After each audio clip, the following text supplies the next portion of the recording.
다음 31번 볼게요. 신용장 거래 시 선적 기간이 on or about August 11th 8월 11일인데 8월 11일 on or about 우리말로 바꾸면 11일 경 정도가 되는 거죠. 8월 11일 기준으로 플러스 마이너스 5일로 하면 됩니다. 5일이에요, 둘 다. 이것도 UCP 규정이에요. 그래서 UCP 가서 다시 한번 살펴볼 거예요. 8월 11일 플러스 마이너스 5일이니까 기준일까지 포함하면 전체 기간은 11일이 됩니다. 자, 그 다음에 32번 보면 CWO Cash with Order였죠. COD Cash on Delivery, CAD Cash Against Document, OA Open Account 다 송금 방식 중에 하나였어요. 자, 요거 처음에 암기가 안 되더라도 자꾸 플레임으로 읽어보셔야 됩니다. 이런 용어들은 그래야 익숙해져요. 자, 송금 방식의 대금 지급 방법에서 선지급은 이용되지 않는다. 캐시 위드 오더가 선지급이었잖아요. 얘 두 개가 동시지급, 얘는 후지급 이렇게 나눌 수 있었죠. 선지급은 이용되지 않는다라고 했으니까 틀렸습니다. CWO가 선지급의 방법이었어요. 다음 33번 보면요. 화인이에요. 카고 마크 얘기하는 겁니다. 화인이라고 할 수도 있고요. 화자를 하자로 바꿔서 하인이라고 하시는 분들도 계세요. 카고 마크라고 하기도 하고 그냥 영어로 표현할 때는 마크라는 표현을 쓰기도 해요. 문맥에 따라서.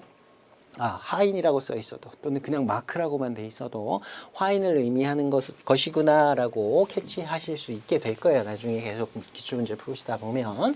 자, 어쨌든 화인을 표시하는 경우 필수 표시 사항이 3개가 있었죠. 주화인이라고 하는 것하고 착항, 도착항이 어딘지 목적지가 중요했어요. 도착항하고 그다음에 포장의 번호, 포장이 전체 포장이 몇 개인데 그 중에 몇 번째다 이렇게 숫자 쓰는 게 중요하다라고 했고요.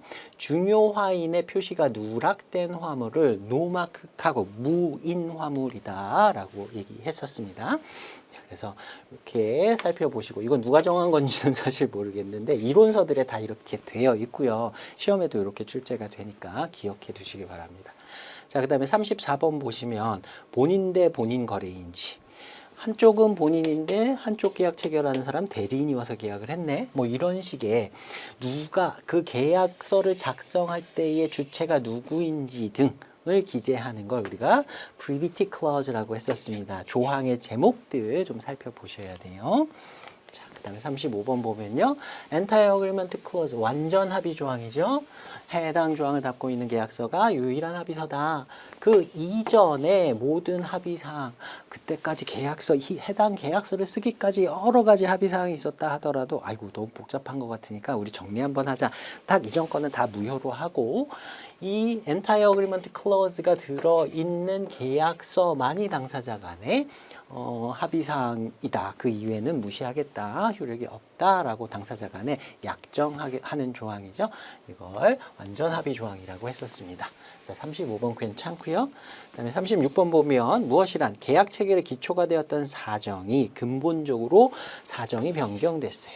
그대로 계약을 이행하는 것이 일방 당사자에게 현저한 불평등을 초래하는 경우, 그러니까 불가능하진 않아요. 가능은 해. 근데 그대로 이행하면 한 명이 심한 피해를 입어요. 망할 수도 있어. 자, 이런 경우에 그런 상황이 생길 수도 있잖아요. 그래서 이 조항을 넣어주는 거죠. 계약 내용 그런 상황이 생기면 나중에 계약 내용을 평등하게 누구에게 너무 불리하지 않도록 다시 조정할 수 있도록 변경할 수 있도록 요구할 수 있고 상대방은 그에 반드시 응해야 한다라는 내용을 담은 거 hardship clause 이행 곤란 조항이라고 했었습니다. 그다음에 37번 보면 계약의 일부가 무효화되더라도 그 계약 전체가 무효가 되는 것은 아니다라는 거. 계약 조항이 여러 개가 있는데 이 중에 하나가 잘못됐다고 해서 계약 전체를 무효로 만드는 것은 아니고 각각의 조항은 다 독립적이다. 그러니까 일부 조항이 무효가 되었다 하더라도 해당 조항은 무시하고 전체 계약은 살아남는다라고 하는 게 가분 조항이었죠. severability, 싹둑 잘라낸다라는 거. 자, 그 다음에 38번 보면 무엇이란 매수인의 주문에 따라 생산하여 공급한 물품이 제3자의 권리를 침해하는 경우 IP라고 우리가 줄여서 많이 부르는 intellectual property, 지식재산권과 관련된 거, 뭐 특허라든가 디자인권이라든가 상표권이라든가 이런 것들을 침해하는 경우 누가 책임을 져야 하는지를 넣어놓은 것. 권리 침해 조항에 대한 얘기죠. infringement clause. 자, 근데 여기서는 사실은 이 권리 침해 조항은 누가 책임진다를 합의하는 것에 따라 내용은 달라질 수 있어요. 매수인이 책임을 진다, 매도인이 책임을 진다, 상황에 따라 달라질 수 있는데 여기서 설명한 걸 보면 매수인이 주문을 했어요. 그래서 매도인이 그에 따라서 자기는 만들어준 죄밖에 없어. 그러면 누가 책임진다? 매수인이 책임지고 매도인을 보호해준다. 뭐 이런 내용이 들어갈 수 있겠죠. 이런 식으로 출제가 된 적이 있었습니다. 물론 반대로 매수인은 모르는데 매도인의 물품을 주문했는데 매도인이 그 남의 특허를 침해해가지고 지 맘대로 훔쳐와가지고 그냥 만든 거야. 짝퉁 만든 거야. 그런 경우에 매도인이 책임진다고 늘 수도 있겠죠. 그래서 내용에 따라서 조금 달라질 수는 있습니다. 다음에 39번 보면요. 수출자가 계약을 위반한 경우 수입자가 이에 대한 이의를 제기하지 않았더라도 추후에 수입자의 권리 행사가 가능하다라는 내용이 규정된 조항. 수출자든 수입자든 관계없어요. 계약상에 내가 어떤 권리가 있는데 상대방이 계약을 위반했어. 근데 그 봐줄 수도 있잖아요. 항상 그걸 계약에 써 있는데 권리를 행사하지 않을 수도 있단 말이야. 내가 한번 봐줄 테니까 빨리 물품 인도해. 빨리 대금 주세요. 네, 이번은 그냥 참고 넘어갈게요. 라고 할 수 있어. 근데 그 다음에 또 똑같은 상황이 발생하면 그때 권리 행사를 하려고 들었더니 상대방이 아니 저번에 얘기하지 네가 저번에 아무 얘기도 안 하고 그냥 넘어가길래 이제 막 위반해도 되는 줄 알았어. 그럼 이상한 소리를 못하도록 막는 조항이 non-waiver clause, 권리 불포기 조항이라 그랬어요. 내가 권리를 행사하지 않았다는 사실 자체가 권리를 포기한다는 의미는 아니다. 내가 권리를 포기할 때는 주로 서면으로 정식으로 내가 이 권리를 포기한다고 말을 해야 포기가 되는 거지 단순히 행사하지 않은 사실 자체만으로 내가 포기한다는 의미는 아니다라는 내용이 들어갑니다. 말이 조금 어렵긴 하지만 전체적으로 이해를 잘 해두시면 여러분도 설명할 수 있을 겁니다. 자, 그 정도로 만들어 두시면 돼요. 문구는 정확하지 않아도 돼요. 여러분들이 이해한 걸 옆 사람한테 한번 설명을 해보세요. 그러면서 다듬어 가시면 됩니다. 자, 그 다음에 40번 볼게요. conflict clause는 계약 당사자 간 계약서상 번역이 달라 분쟁이 발생할 경우 특정 언어를 우선하겠다는 것을 약정한다. 기출문제에서 이런 식으로 그냥 간략하게 써서 내는 경우들이 있어요. 예를 들면 한국에 있는 회사하고 일본 회사하고 계약서를 체결하는 계약서를 쓰는데 한국말로 쓸까요? 일본어로 쓸까요? 그런 경우도 물론 있겠지만 한국말로 쓰면 한국 회사한테 조금이라도 유리할 거고 일본어로 쓰면 일본 회사한테 유리할 거 아니에요. 그래서 보통은 공용어, 영어로 쓴단 말이죠. 근데 이거를 한국에서는 한국말로 번역하고 일본에서 일본말로 번역해서 갖고 있다가 나중에 계약 이행을 하다 보니 뭐가 문제가 생겼어. 야, 계약 위반이야. 아니 우리 계약서에도 아무 이상이 없어 라고 주장을 하는데 보니까 번역상이 얘가 A라고 했는데 얘는 조금 A 다시 같이 번역을 한 거야. 약간 달라졌어. 그러면 뭐가 유효하다? 네. 처음에 계약서를 작성한 언어, 특정 언어, 주로 이제 영어라든가 이런 것들이 되겠죠. 이 언어에 쓰여 있는 조건이 우선하게 된다. 번역본보다는 원래 언어가 우선하게 된다라고 하는 조항이 conflict clause였어요. conflict는 상충하다, 서로 부딪힌다라는 뜻이었습니다. 자, 그 다음에 41번 보면 준거법이 속하는 국가와 재판 관할지 jurisdiction이 동일해야 했나요? 자, 재판 관할지, 재판은 한국에서 하는데 준거법은 CISG, 한국법이 아니잖아. 이거는 국제 통일 규칙이니까 그렇다 치더라도 예를 들어서 미국 법을 적용한다, 이 가능할까요? 가능해요. 법률의 준거법과 어느 나라에서 재판을 진행할지는 서로 아예 별개의 문제입니다. 한국에서 진행한다 하더라도 일본법을 적용할 수도 있는 거고요. 미국법을 적용할 수도 있는 거고 다 가능한 겁니다. 반대의 경우도 마찬가지고 동일할 필요가 전혀 없다. 별개의 것이다. 자, 그 다음에 42번 보면 인코텀스는 본선적 제와 같은 인도 방법을 규정하고 있기 때문에 인도의 방법을 주로 이제 기준으로 하지요. 그에 따라서 당사자들의 의무라든가 비용이라든가 이런 것들을 설명하고 있잖아요. 자, 유형의 형체가 있는 이렇게 만질 수가 있는 물건이어야 되는 거죠. 인도니까. 물품 인도 계약에 한하여 적용된다. 컴퓨터 프로그램 등 무형의 기술 매매가 거래에는 적용되지 않는다. 그렇죠? 이 형태가 없으면 인도라는 개념을 적용시킬 수가 없기 때문에 안 된다 그랬어요. 다만 컴퓨터 프로그램을 만약에 CD 요새 쓰진 않지만 USB 같은 데다가 담아서 거래한다. 그럼 형태가 생겼잖아. 그럼 그런 경우에는 적용될 수 있다. 아무튼 만질 수 있어야 돼. 인도가 일어났다는 것을 확인할 수 있어야 되는 물품에 적용하는 게 원칙이었습니다. 다음에 43번 보면 현재는 인코텀스 2020이 사용되고 있다. 그쵸? 근데 이전 버전의 사용은 금지되나요? 예, 인코텀스 규칙은 강행 규정도 아니고 당사자 간의 합의로서 변형해서 사용할 수도 있고요. 이전 버전도 당사자들이 합의를 했다고 하면 얼마든지 사용할 수 있었습니다. 틀렸고요. 그다음에 44번 보면 인코텀스 2020은 국제거래뿐만 아니라 국내 거래에도 적용될 수 있다. 그렇죠? 특히 엑스웍스 같은 경우에는 국내 거래에 적합하다라고 했어요. 물론 원칙은 국제 물품 매매에 적용하기 위해 만들어졌지만 특히 이제 옛날 그 버전의 인코텀스에는 그런 설명이 있었어요. 2010에서 국내 거래도 사용 가능하다 이렇게 소개문에서 열어주면서 특히 미국 내에서 당사자들이 인코텀스를 사용하고 싶어하는 뭐 이런 움직임이 많았기 때문에 국내 거래에도 적용할 수 있도록 만들어 두었다 이런 식으로 설명이 들어 있습니다. 그래서 엑스웍스는 국내 거래에 적합하고 FCA는 유사하게 적용할 수 있지만 그거는 국제 물품 매매에 더 적합하다 이런 표현도 기억이 나실 겁니다. 자, 그 다음 45번 보면요. 인코텀스 2020에서는 대금 지급과 소유권의 이전 시기에 대해서 규정하고 있다. 대금 지급을 하라라는 표현만 있어요.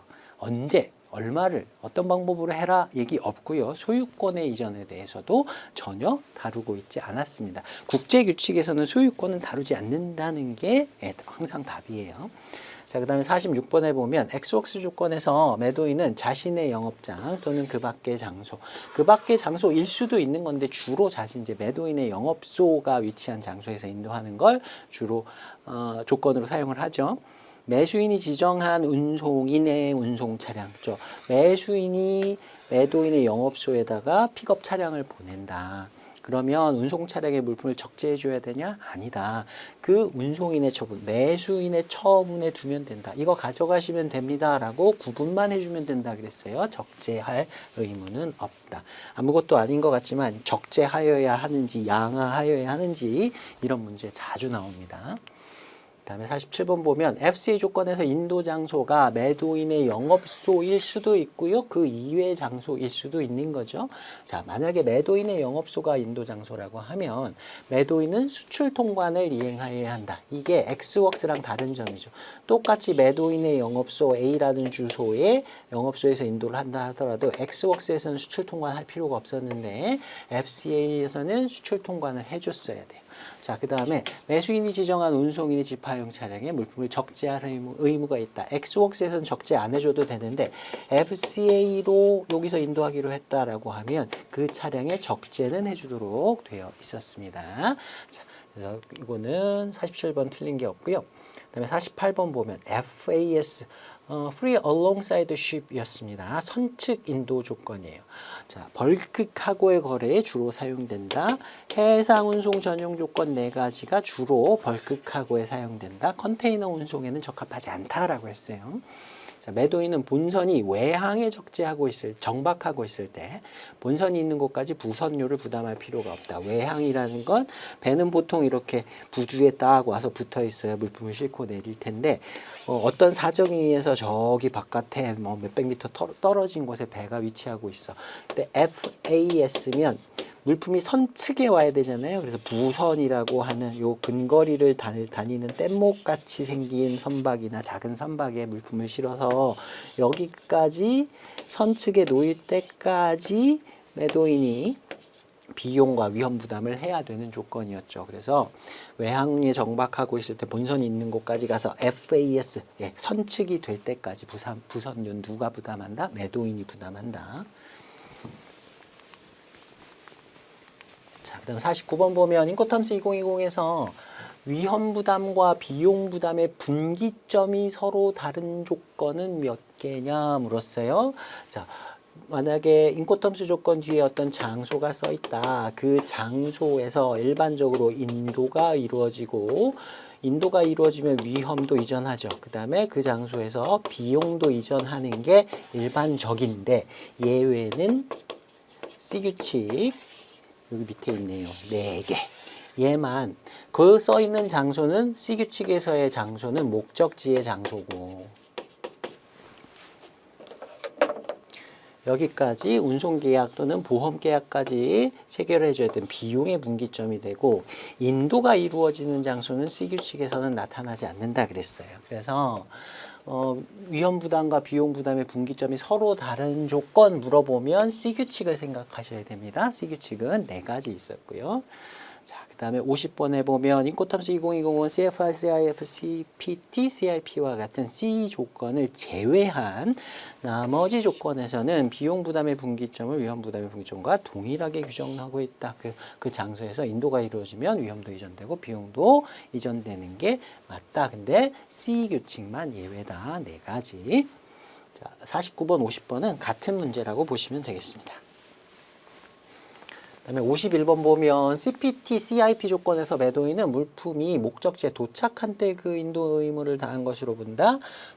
목적지에 도착해서 목적지에서 인도하는 건 D규칙이었죠. C규칙에 써 있는 뒤에 장소는 거기까지 운송계약 또는 보험계약을 체결해야 하는 장소지 거기까지 위험 부담을 매도인이 한다는 의미는 아니었어요. 인도를 거기서 해야 된다는 의미는 아니었고요. C규칙에서의 인도지는 C규칙에서는 나타나지 않는다. 별도로 합의하지 않으면 인도는 어디서 하는지 나타나지 않고 수출국의 어딘가에서 매도인이 그 방법에 따라 CPT, CIP면은 운송인한테 인도해주면 되는 거고요. 뭐 CFR, CIF라고 하면 본선적재 수출국의 선적 항구에서 본선적재를 하면 되는 거죠. 자, 어쨌든 목적지에 도착한 때 인도 의무를 다한 것으로 본다 하는 건 D규칙이었습니다. 자, 그 다음에 52번 보면 CIP 조건에서 매도인은 수출 통관과 물품을 운송하는 데 필요한 계약을 체결하고 운송계약 체결한다. 매수인은 자신을 위하여 보험계약을 체결한다. CIP잖아요. 매도인이 매수인을 위해서 보험계약 체결해주는 조건이죠. CIF 조건은 매도인이 지정된 목적항까지 운임보험료 지급과 함께 수출입 통관 의무를 부담한다. 수출 통관하지만 수입 통관은 DDP가 아닌 한 매도인은 수입 통관을 이행할 필요가 없죠. 그래서 CIP 조건에서는 매도인이 매수인을 위해서 보험계약을 체결한다. CPT라면 매수인이 자신을 위해서 보험계약을 스스로 체결하면 되는 거죠. 의무는 아니고 하고 싶으면 하는 거고. 그다음에 그 엑스웍스하고 DDP를 제외한 나머지 9가지에서는 매도인이 수출 통관, 매수인이 수입 통관의 의무를 졌었죠. 그러니까 C 규칙에서 매도인은 수출 통관까지만 하면 된다. 다음에 53번 보면 CIP 조건에서 매도인은 물품의 적재 비용 및 목적지에서의 양하 비용 중에서 자, 물품이 CPT 뭐 뉴욕이라고 합시다. 그럼 뉴욕까지 가는 모든 비용은 매도인이 내야 돼요. 그죠? 그러니까 적재 비용은 가기 위해서 적재를 여기서 하든 중간에서 내렸다 다시 실든 아무튼 목적지까지 가는데 모든 비용은 다 매도인이 부담을 해야 되는 게 맞죠. 그래서 적재 비용은 당연히 매도인이 냅니다. 자, 근데 목적지에서의 양하 비용이에요. 양하의 의무는 DPU 빼고는 양하할 의무가 매도인한테 없었죠. 안 해도 됩니다. 근데 운송계약상 어쩔 수 없이 매도인이 부담을 하기로 했어요. 그러면 그냥 부담하고 끝난다라고 했습니다. 다시 이거 양하 비용은 내가 안 내도 되는 건데 내가 냈거든. 그래서 다시 돌려줘라고 할 수 없다 그랬어요. 컨테이너 운송에서는 운임에 선적지에서의 적재 비용과 목적지에서의 양하 비용을 다 포함했고 한 방에 청구하기 때문에 이것만 빼달라고 하면 빼주지를 않습니다. 우리 찌개 먹으면서 공깃밥 1,000원 빼주세요 이런 거랑 똑같은 거에 안 빼주잖아요. 네, 뭐 예외적으로 빼줄 수도 있겠지만 얘가 적절한 예인지는 모르겠지만 아무튼 그런 겁니다. 그래서 어쩔 수 없이 운송계약상 어쩔 수 없이라는 말이 빠진 거예요. 매도인이 부담하기로 했다면 그냥 매도인이 부담하고 끝나는 거다.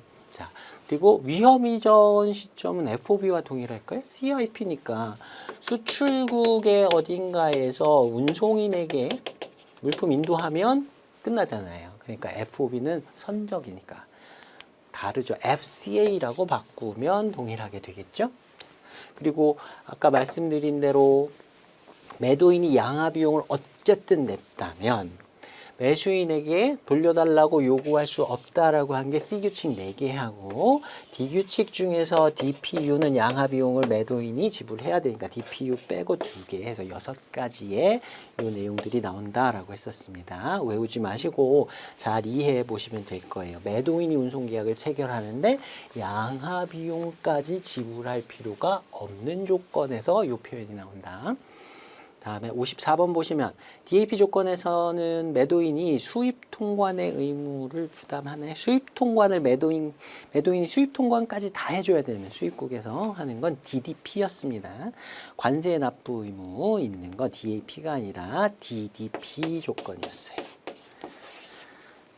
그 다음에 55번 보면 기존의 DAT 조건이 기존이라고 하는 게 이제 요새는 시간이 좀 지나서 많이 이런 표현을 안 쓰겠지만 2010 이전 버전 얘기하는 겁니다. DAT Delivered at Terminal이라는 게 DPU로 대체가 되었다라고 했어요.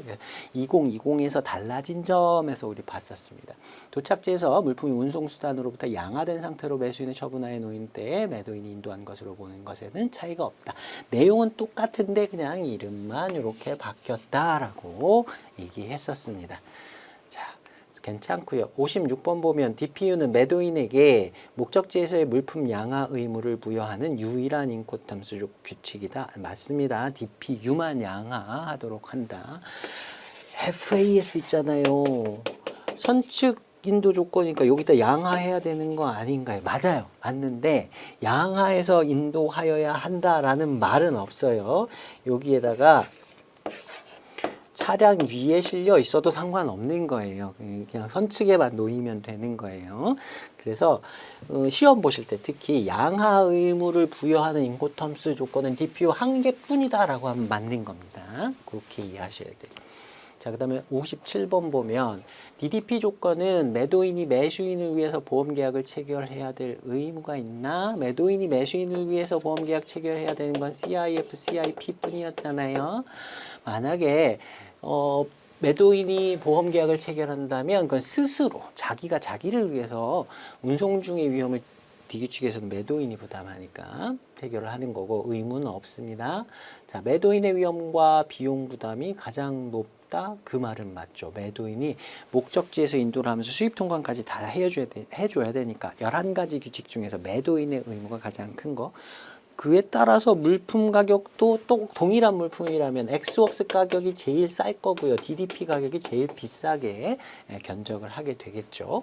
자, 그다음에 58번 보면 인코텀스 2020에서 매수인이 운송계약과 수입 통관을 이행하는 조건으로는 뭐가 있다.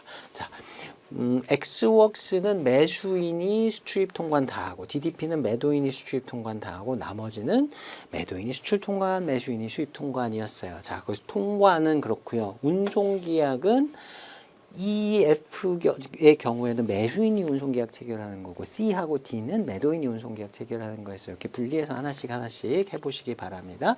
그래서 매수인이 운송계약 체결하는 건 E규칙과 F규칙, E규칙 하나, F규칙 3개. 자, 수입 통관을 매수인이 해야 되는 거는 DDP 제외하고는 10가지, 엑스웍스부터 시작해서 DAT, DPU까지 전부 다 매수인이 해야 되는 거지. DDP만 제외하고, 그러니까 여기서는 E규칙과 F규칙이 답이 되는 겁니다.